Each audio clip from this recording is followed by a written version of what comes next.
secara berurutan ya. Silakan Mas Bang. Terima kasih Mas Heru. Teman-teman, kalau ingin melihat hal-hal yang penting itu ikutilah di setengah jam yang lalu, selain di para saksi-saksi ahli yang tadi sudah diperiksa dan saksi fakta kami. Apa yang menarik di situ? Ada 3 hal. Kalau diperhatikan baik-baik, secara umum saya ingin mengatakan Mahkamah telah menghidupkan optimisme untuk memastikan bahwa demokrasi ini memang harus ditegakkan. Rantai kecurangan yang hadir menyerbu dan mempersoalkan kejujuran dan keadilan. Apa konfirmasinya?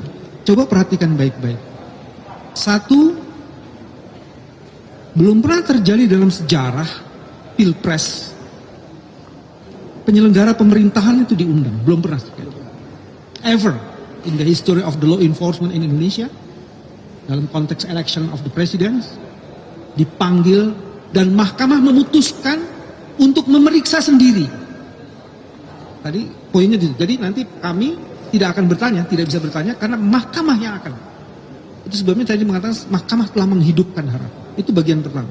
Bagian kedua coba cek.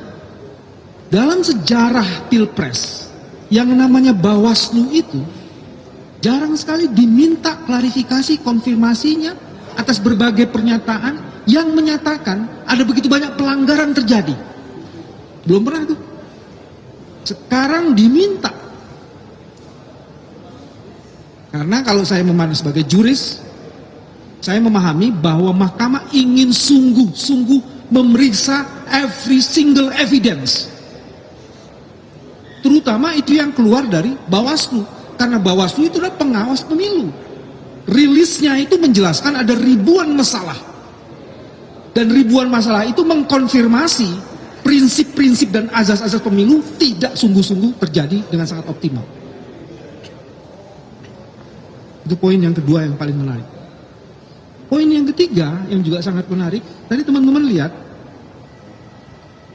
mengenai teknologi informasi pun oleh Hakim yang mulia Hakim Eni, Profesor Eni, itu juga mulai dipersoalkan.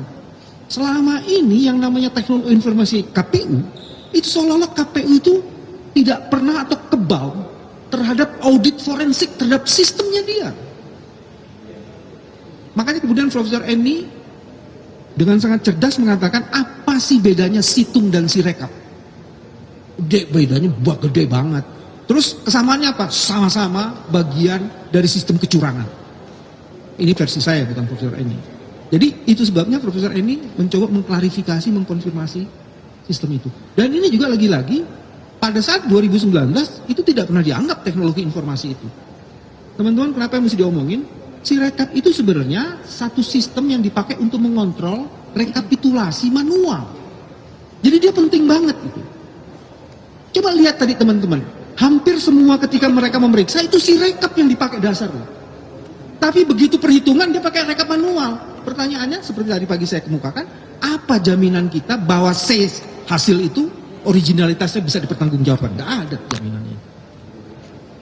Nah penutupnya Hakim Daniel yang biasanya tenang, ini cara kita membaca itu kemudian dia sudah mulai mempersoalkan kronologis dan timeline mengenai surat keputusan itu.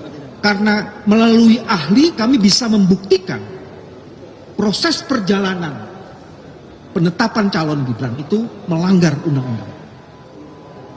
Sempurnalah kecurangan itu.